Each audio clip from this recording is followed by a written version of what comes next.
Target केलं जातंय असं काय संबंध आहे त्यांचा? मग हे कोण आहे त्याचे?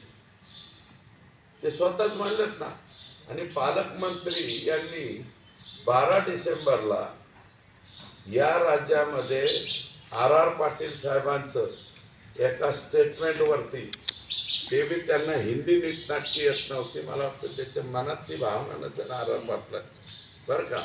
रामशे बंधूचं ते कोण हिरो का काय निर्माता हिंडला म्हणून विलासराव देशमुखांचं मुख्यमंत्रीपद गेलंय.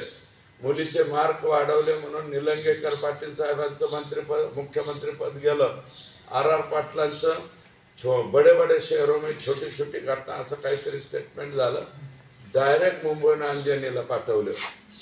ह्या 12 डिसेंबरला आपले एक्स गार्डियन कोणत्या भाषेत बोललेत तुमच्या समोर?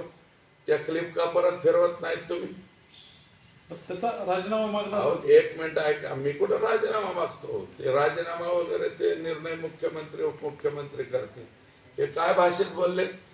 महाराष्ट्रातल्या कोणत्या जिल्ह्यात किडनॅपिंग होत नाहीत का? मर्डर खून होत नाहीत का?